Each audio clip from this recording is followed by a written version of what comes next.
Hello अपनी पढ़ाकू family, क्या हाल चाल। तो आइए आज हम आपके लिए लेकर आए हैं क्लास 10th के साइंस का chapter number 4 carbon and it's compounds का लेक्चर नंबर 7 लेकर के। तो अभी तक जो है हमने लेक्चर 6 में पढ़ा था कि कार्बन जो होता है वो काफ़ी तरीके के कंपाउंड्स बनाता है, काफ़ी बड़े बड़े कंपाउंड्स बनाता है। तो उन कंपाउंड्स में हमारी चेन्स कैसी होती हैं, चेन्स हम किसको बोलते हैं, एंड हम ब्रांचेस किसको बोलते हैं, एंड हम रिंग्स किसको बोलते हैं। ओके, सो ये चीज़ें जो हैं हम अपने लास्ट लेक्चर में कवर कर चुके हैं। देन हमने जो है चेन, ब्रांचेस एंड रिंग्स में सैचुरेशन एंड अनसैचुरेशन के बारे में भी बात करी थी।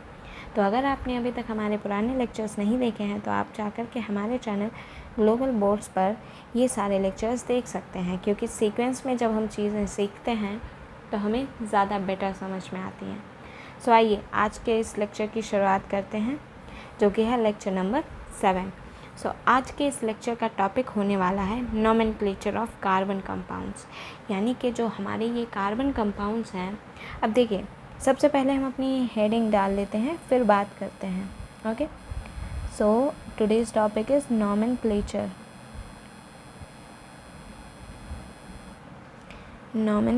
Of carbon compounds. Nomenclature of carbon compounds आज का टॉपिक है। ओके, अब देखिए नोमेनक्लेचर ऑफ कार्बन कंपाउंड्स क्या होता है कि हम किसी भी कार्बन कंपाउंड को एक नाम देते हैं, जिससे हम उसको एक पहचान देते हैं। ओके, अब इसकी ज़रूरत क्यों पड़ती है? क्योंकि देखिए कार्बन जो है एक बहुत ही ज़्यादा वास्ट नंबर में कंपाउंड्स बनाता है। सो अगर हम किसी भी कंपाउंड को एक नाम नहीं देंगे तो हमारे लिए किसी भी कंपाउंड को स्टडी करना, उसको पहचानना काफ़ी ज़्यादा टफ हो जाएगा, काफ़ी मुश्किल हो जाएगा। So it is the process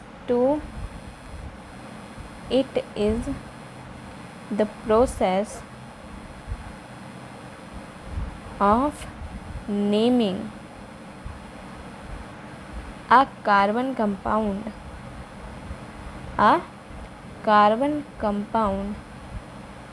okay, so ये ज़रूरी इसलिए होता है ताकि जैसे मैं आपको बोल दूं कि हाँ मुझे जो है आप एक प्रोपेनॉल का सैंपल ला के दो, तो आपको एकदम से पता चल जाएगा ना कि हाँ इन्होंने प्रोपेनॉल बोला है तो प्रोपेनॉल क्या है, इसका फॉर्मूला क्या है, ये मुझे कहाँ से लेना है, कितना लेना है ना। सो आपके दिमाग में एकदम उसका जो सारा डाटा है वो एकदम से ब्लो कर जाएगा। बट अगर आप सोचिए कि मान लीजिए यहाँ पर जो है मेरे पास मान लीजिए ये कंपाउंड है, ओके, एंड मैंने जो है ये कंपाउंड है, इसका कोई नाम नहीं है, ठीक है। तो अब मुझे अगर आपको इसका सैंपल लाने के लिए बोलना है तो मैं आपको कैसे बोलूँगी? मतलब कि मैं पूरा आपको बोलूँ कि CH3 CH2OH का सैंपल लेकर के आओ, है ना।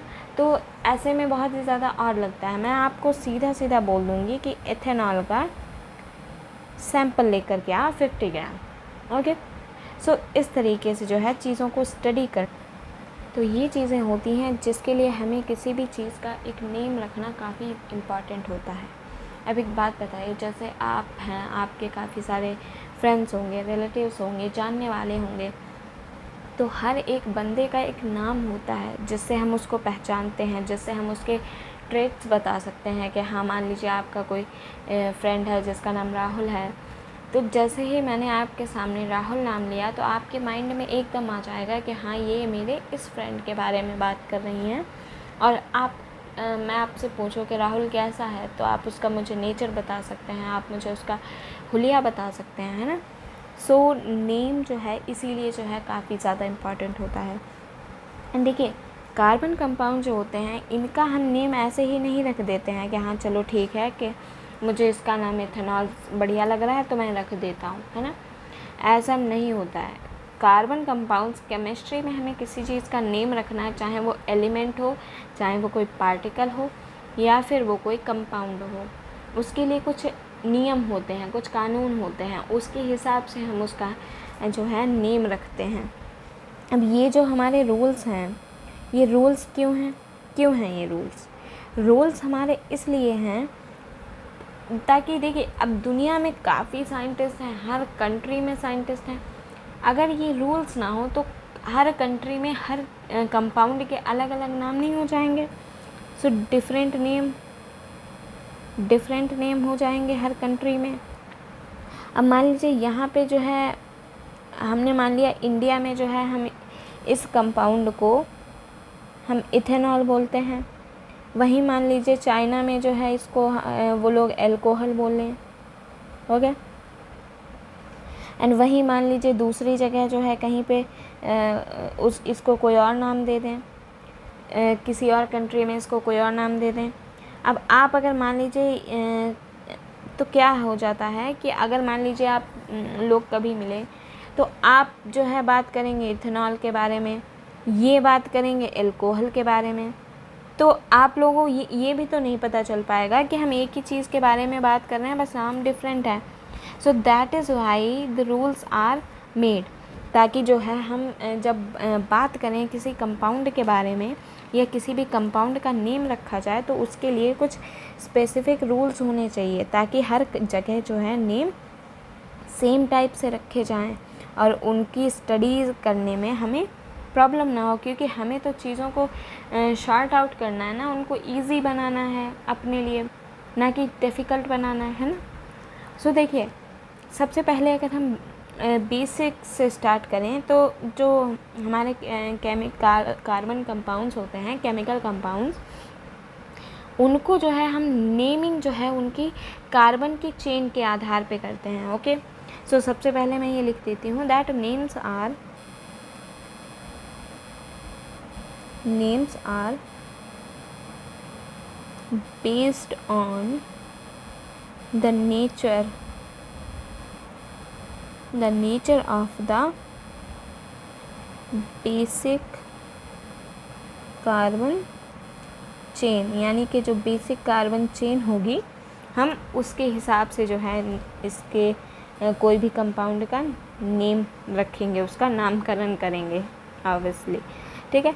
तो अब जो है हम इससे रिलेटेड कुछ रूल्स देख लेते हैं। सो some steps for naming any carbon compound are as follows, okay. So अब ध्यान दीजिएगा किस तरीके से जो है हम नेमिंग करेंगे यहाँ पर। सो सबसे पहले, जैसा कि हमने यहाँ पर ही पढ़ लिया था कि हमें जो नेमिंग करनी है वो हमें कार्बन की चेन के आधार पे करनी है, उसकी बेसिस पे करनी है। तो सबसे पहले हमें क्या करना है, identify the number of carbon atoms in the given compound, okay. So सबसे पहला पॉइंट हम अपना लिखते हैं that identify the number of carbon atoms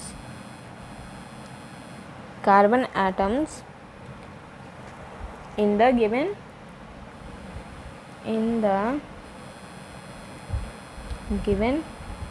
compound। अब ये हम कैसे करेंगे, अब देखिए हमने जो है पिछले लेक्चर में देखा था कि कार्बन के जो नंबर्स होते हैं उनके बेसिस पर हम किसी चेन को या किसी सीरीज़ को एक नाम देते हैं, है ना। हमने पढ़ा था ना, methyl, ethyl, propyl, pentyl, butyl, ये सारे करके पढ़े थे ना। सो वो यहाँ पर उन्हीं की बात हो रही है, ठीक है। जैसे फॉर एग्ज़ाम्पल, डोंट वरी, सब कुछ हम एग्ज़ाम्पल्स के साथ ही पढ़ेंगे, सो कोई भी टेंशन लेने की बात नहीं है, ओके। सो यहाँ पे क्या है, identify the number of carbon atoms in the given compound. अब मान लीजिए कि हमारे पास जो है 3 कार्बन एटम हैं किसी भी कंपाउंड में। मान लीजिए जैसे इस तरीके से जो है कोई कंपाउंड बना है जिसमें 3 कार्बन एटम है। अब इसके लिए मैं आपको एग्जांपल दे ही देती हूँ, like CH3 CH2 CH3, okay. सो यहाँ पर हम देखें तो 1, 2 एंड 3 कार्बन एटम्स हैं, है ना। एंड हमने जो है अपनी लास्ट वाले लेक्चर में जो सीरीज़ पढ़ी थी उसमें हमने देखा था कि जिस भी सीरीज़ में 3 कार्बन एटम्स होते हैं हम उसको क्या बोलते हैं, प्रोपाइल सीरीज़ बोलते हैं, है ना, प्रोपाइल सीरीज़। अब यहाँ पर जो है ये पूरा कंपाउंड है, ये सिर्फ एक सीरीज़ नहीं है।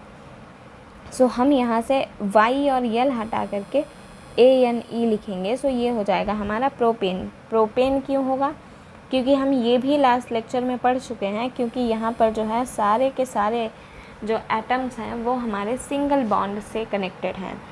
So that is why the compound will go into the alkane section.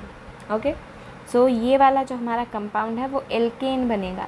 So alkene बन रहा है ना यहाँ पर। सो हमने यहाँ पर एल्क क्या था, एल्क जो है वो एक प्रीफिक्स है जो कि इस जगह पे आता है। सो हमने एल्क की जगह पर हमने जो है यहाँ पर अपना क्या लगा दिया, प्रोपेन लगा दिया। सो इस तरीके से जो है हम कार्बन के एटम्स को काउंट करते हैं। वहीं अगर हम दूसरा देख लें तो CH3 है ना, CH3 ये जो है ये हमारा देख लेते हैं, इसमें 1, 2 कार्बन एटम्स हैं, है ना। सो 2 वाली सीरीज़ में हमने क्या देखा था, इथाइल हो रहा था ना, इथाइल सीरीज़ में लिखा था। बट यहाँ पर भी जो है ये सारे के सारे एटम्स जो हैं वो सिंगल बॉन्ड से कनेक्टेड हैं। That is why we will write down it as ethane. Alright, so ये हमारा हो गया फर्स्ट रूल, सबसे बेसिक रूल है। ओके, ये अगर आपने गड़बड़ किया तो आपके पूरे कंपाउंड का नाम ख़राब हो जाएगा। ओके, सो इस पे ध्यान देना है। ओके, अब हम अपने सेकंड की तरफ बढ़ते हैं, रूल की तरफ। सेकंड रूल देखते हैं, उसमें हम बात करते हैं फंक्शनल ग्रुप की। ओके, अगर आपका कोई फंक्शनल ग्रुप प्रेजेंट है कंपाउंड में, तो फंक्शनल ग्रुप को आप किस तरीके से इंडिकेट करोगे, या तो उसमें आप कोई प्रीफिक्स लगाओगे या फिर कोई सफिक्स लगाओगे, तभी तो आप उसको कंपाउंड में दिखा पाओगे ना कि हाँ इस कंपाउंड का नाम देख के मुझे पता चलना चाहिए कि हाँ इसमें ये फंक्शनल ग्रुप है ना। सो यहाँ पर हम क्या नेक्स्ट रूल क्या लिखेंगे, that if a functional group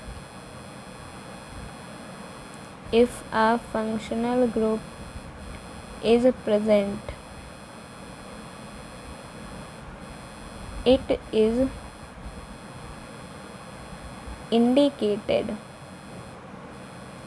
with suffix और प्रीफिक्स। अब हमने यहाँ पर सफिक्स या प्रीफिक्स ही क्यों लिखा है, इसका रीज़न ये है कि हमारा जो सबसे बेसिक रूल है कार्बन एटम्स के नंबर वाला, उसके हिसाब से हम अपनी चेन का नाम रखेंगे। अब चेन का नाम कभी चेंज नहीं हो सकता, ठीक है। चेन जो है आपका बेसिक जो है कहा नहीं जाता है कि मंजिल तक जाने की फर्स्ट सीढ़ी है, ठीक है, फर्स्ट स्टेयर है। सो आप इसको तो सबसे पहले लिखना है, फिर आपको जो भी हटाना है, जोड़ना है, घटाना है, जो भी करना है वो आपको इन्हीं में से करना है, ठीक है। तो सफिक्स जो है वो हम बाद में लगाते हैं, प्रीफिक्स जो है वो हम पहले लगाते हैं। अब भाई इसमें से जो जोड़ या घटा सकते हैं वो हम यही कर सकते हैं कि या तो बाद में कुछ लगा दिया या फिर पहले कुछ लगा दिया, है ना। सो सफिक्स या प्रीफिक्स लगाकर ही हम जो है अगर कंपाउंड में कोई भी इधर उधर की चीज़ है, जैसे डबल बॉन्ड है, ट्रिपल बॉन्ड है, या फिर कोई फंक्शनल ग्रुप लगा है या फिर कोई ब्रांच लगी है, तो उसको इंडिकेट करने के लिए हमारे पास यही तरीके होते हैं। जैसे अभी हमने ऊपर क्या देखा था,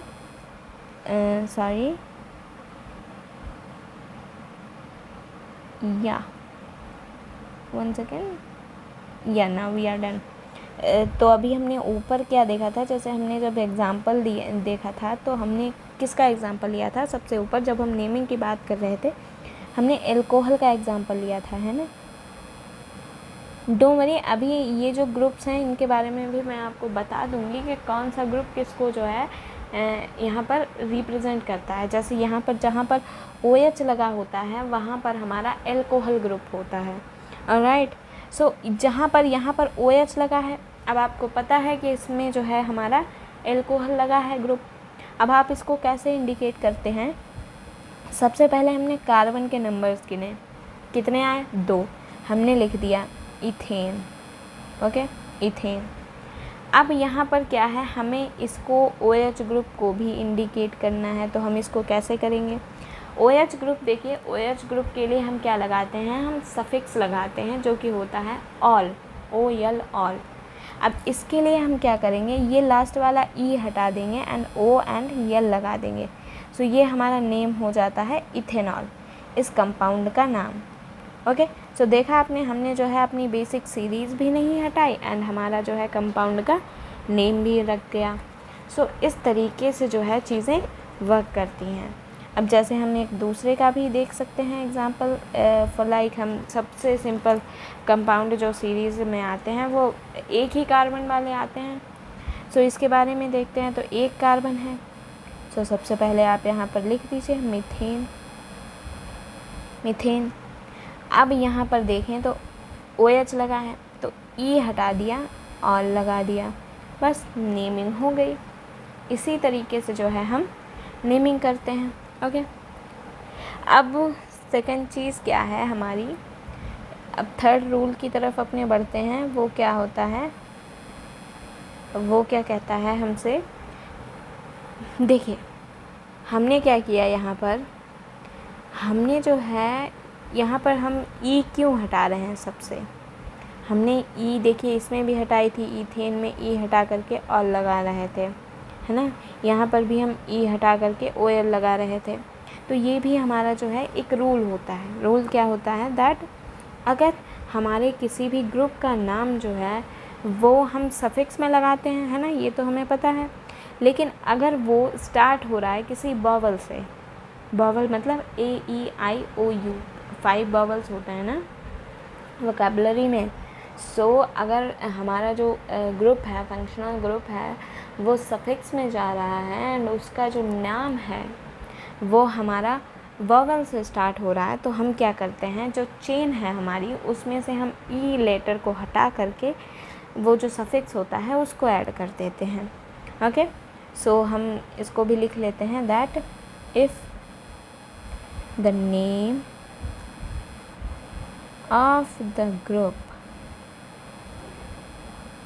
of the group is to be given as suffix, यानी कि अगर हमें वो suffix में लगाना है, and it starts with vowel, and it starts with vowel। Okay, मैं लिख देती हूँ यहाँ पर AEIOU। ओके, ये 5 वॉवल्स होते हैं हमारे। Okay, so it starts with vowel, then in the name of carbon chain, in the name of carbon chain, E is deleted, E is deleted, E को हम डिलीट कर देंगे, and appropriate suffix is added। I know कि rule जो है ये थोड़ा long हो गया, बट या समझने के लिए इतना ज़रूरी था। जब आप इस पूरे सेंटेंस को अच्छे से पढ़ेंगे तब आप जो है इन चीज़ों को अच्छे से समझ पाएंगे। ओके, सो अब हम इसको जो है एक छोटे से एग्जांपल के लिए देख लेते हैं। जैसे हमने क्या किया, हमारे पास प्रोपेन है, ठीक है, प्रोपेन। अब हमें मान लीजिए इसमें क्या लगाना है, हमें इसके लिए लगाना है ऑन काहे का होता है, कीटोन ग्रुप के लिए, जहाँ पर क्या होता है C+O, ये होता है कीटोन ग्रुप। ओके, एंड इसके लिए हम सफिक्स लगाते हैं ऑन। ओके, सो अब हमें ऑन लगाना है, तो ये O से स्टार्ट हो रहा है ना, O से स्टार्ट हो रहा है। सो हम क्या करेंगे, यहाँ से माइनस कर देंगे ई को, डिलीट कर दिया ई को, तो क्या बचा यहाँ पर, प्रोपेन, सिर्फ प्रोपेन बचा, ठीक है। अब प्लस ओ एन ई जोड़ दो इसमें, बन गया हमारा प्रोपेनोल। ओके, सो ये हमारा ग्रुप हो गया। इस तरीके से जो है हम करते हैं चीज़ें। नेमिंग जो है थोड़ी कॉम्प्लेक्स होती है, बट अगर इसको स्टेप वाइज हम देखें तो आराम से सीखें तो इजी हो जाती है, इसमें मज़ा आने लगता है, इंटरेस्ट आने लगता है। ओके, अब देखिए यहाँ पर जो है हम तब जो है हम देख रहे हैं सिर्फ प्रोपेन प्रोपेन प्रोपेन ही चल रहा है, प्रोपेन चल रहा है, ब्यूटेन चल रहा है, इथेन चल रहा है। भाई ये कुछ अनसैचुरेशन भी तो होता है, डबल बॉन्ड भी तो होता है, ट्रिपल बॉन्ड भी तो होता है, वो भी तो कुछ ऐड करना पड़ेगा ना। सो हम यहाँ पर उसी के बारे में बात करेंगे कि मान लीजिए हमारी जो कार्बन चेन है वो अनसैचुरेटेड है, उसमें डबल बॉन्ड या फिर ट्रिपल बॉन्ड मौजूद है। तो हमें क्या करना है, हमें इसके लास्ट में से एन हटा करके इन या फिर आइन लगा देना है, बस ये वाली प्रॉब्लम भी हमारी सॉल्व हो जाएगी। तो ये भी लिख लेते हैं that if carbon chain is unsaturated the final N in the name is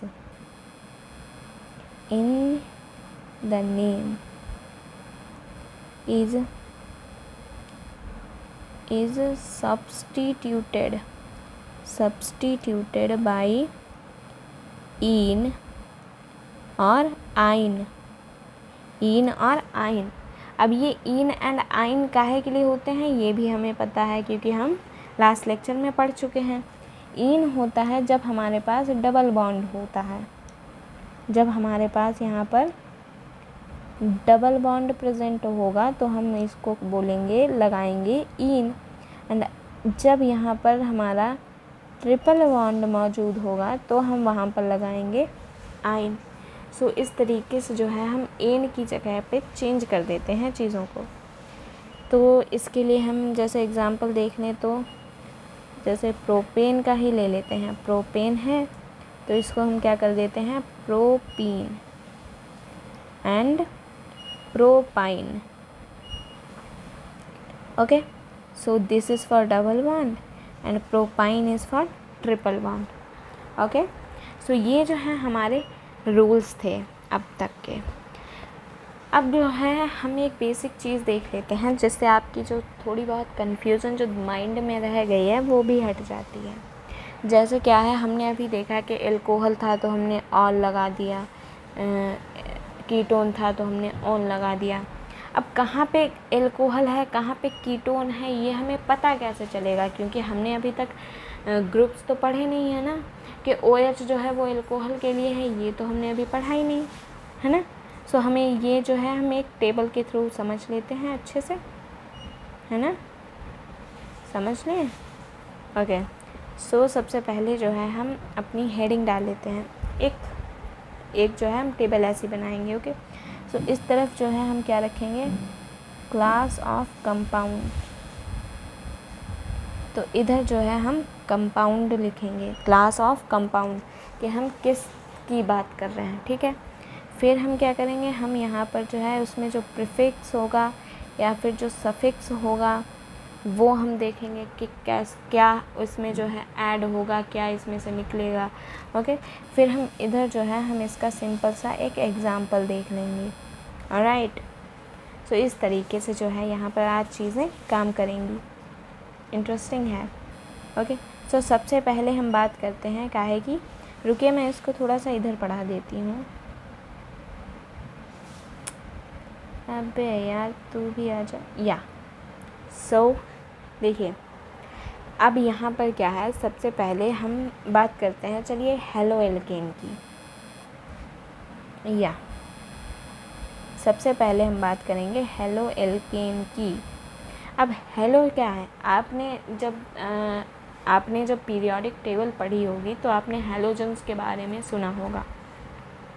तो ये और कुछ नहीं, वही हैं, हैलोजेंस ही हैं। हैलोजेंस भी लगे होते हैं किसी किसी कंपाउंड में, ठीक है। सो हेलो एल्केन की जब हम बात करें तो इसमें हम प्रीफिक्स क्या यूज़ करेंगे, यहाँ पर हम प्रीफिक्स यूज़ करेंगे। देखिए ये बात भी जाननी ज़रूरी है कि किस में हम प्रीफिक्स यूज़ करेंगे, किस में हम सफिक्स यूज़ करेंगे, ठीक है। किसी किसी को हम प्रीफिक्स के थ्रू इंडिकेट करते हैं तो किसी को हम सफिक्स के थ्रू इंडिकेट करते हैं, ठीक है। तो जो आपका रूल है वो आपको फॉलो करना है, ठीक है। अगर आप अपने सफिक्स को प्रीफिक्स में लगा देंगे तो गलत हो जाएगा, एंड अगर आप प्रीफिक्स को सफिक्स में लगा देंगे तो और भी गलत हो जाएगा, ठीक है। यानी कि दोनों तरफ से गलत ही होना है, तो जो भी दिया गया है वही करना है आपको, ऑलराइट। सो जब हेलो एल्केन आते हैं तो हम प्रीफिक्स लगाते हैं। प्रीफिक्स क्या लगाते हैं, जैसे क्लोरीन है तो क्लोरो, ब्रोमीन है तो ब्रोमो, ओके, इस तरीके से। वहीं जब हम इसके एग्जांपल्स की बात करें तो हम देख लेते हैं। एग्जांपल में हमारा क्लोरोप्रोपेन,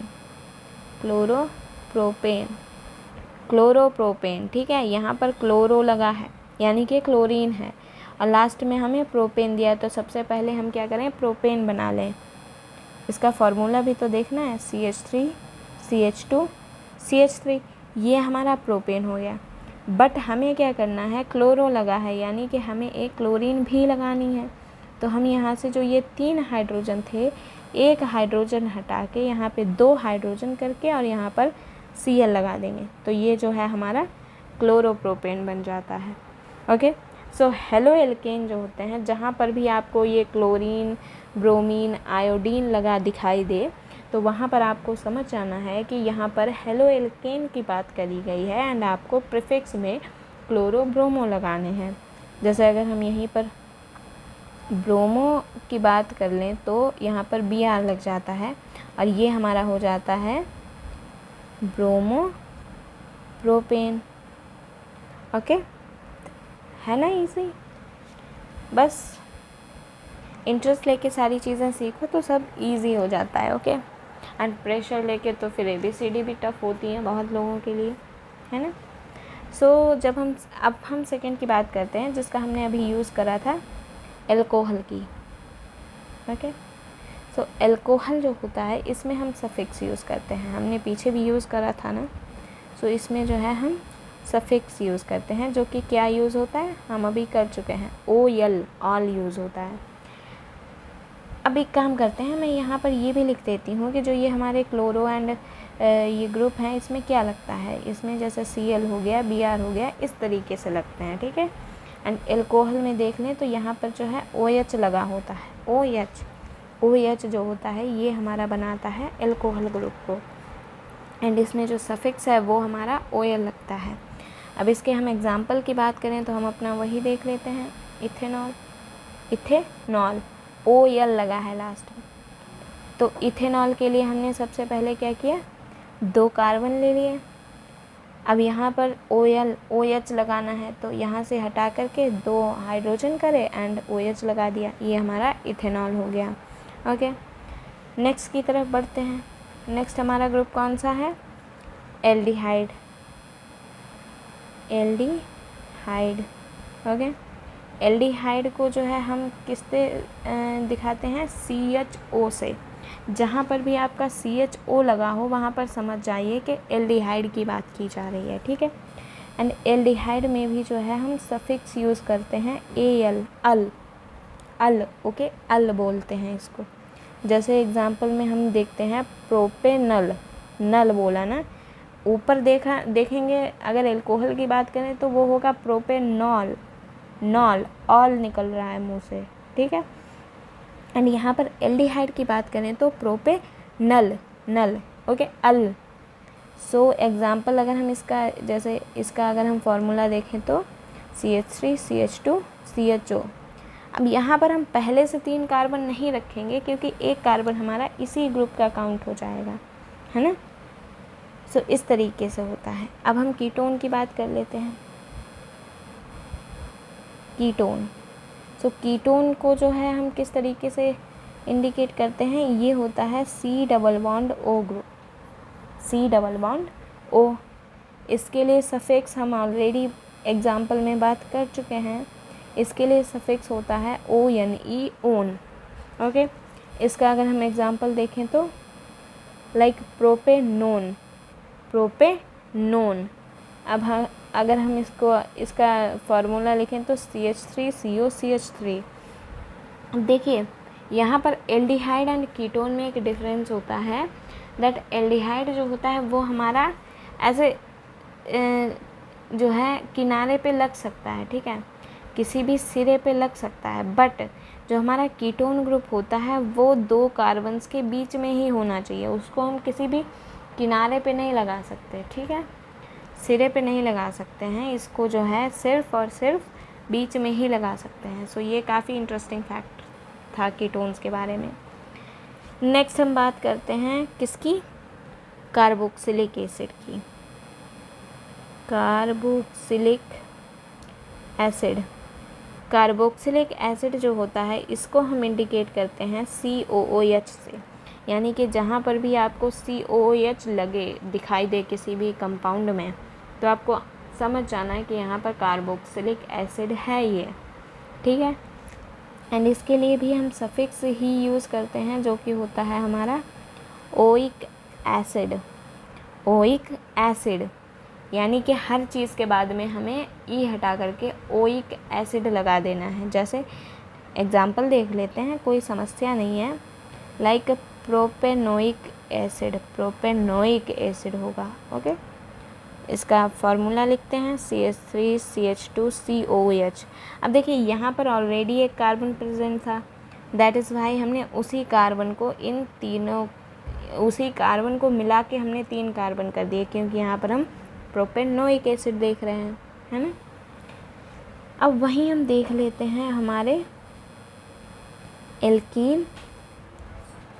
एल्कीन के बारे में। सो एल्कीन जो होता है हम सभी को पता है, हम पढ़ चुके हैं कि यहाँ पर जो है हमारा डबल बॉन्ड मौजूद होता है, तो हम उसको जो है एल्कीन बोलते हैं, ठीक है। एंड एल्कीन के लिए हम सफिक्स यूज़ करते हैं, जो कि हम ऑलरेडी ऊपर जो है रूल में पढ़ चुके हैं। सफिक्स में हम क्या यूज़ करते हैं, ENE, ईन यूज़ करते हैं। जैसे एग्ज़ाम्पल में एथीन, एथीन यानी कि एथीन है तो हमें 2 कार्बन लेने हैं, हमने ले लिए। अब इसमें जो है हम डबल बॉन्ड लगा देंगे तो हमारा ये एथीन बन गया।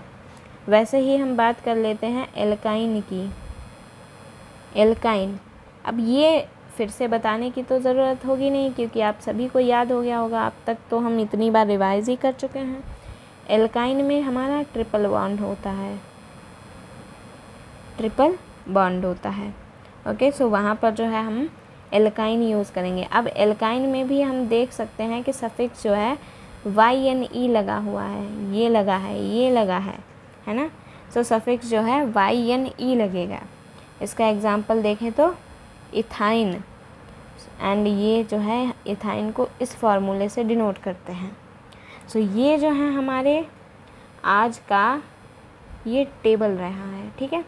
आई होप कि ये टेबल जो है आपके लिए काफ़ी ज़्यादा हेल्पफुल रहेगी, आपको जो है सारे फार्मूलेज वगैरह याद दिलाने में, याद करवाने में।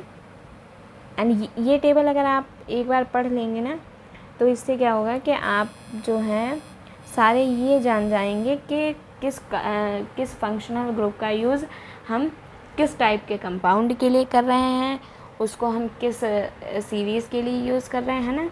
सो ये अगर आप एक बार देख लेंगे तो आपकी काफ़ी ज़्यादा हेल्प हो जाएगी। एंड आई होप कि आपको जो है आज का लेक्चर ये पसंद आया होगा। So thank you very much for watching this video. अगर आपको आज का वीडियो ज़रा भी इंफॉर्मेटिव लगा है तो यार प्लीज़ लाइक एंड शेयर ज़रूर करें, एंड यार चैनल को सब्सक्राइब ज़रूर करें। ओके, बाय, मिलते हैं एक नया लेक्चर के साथ। सी यू।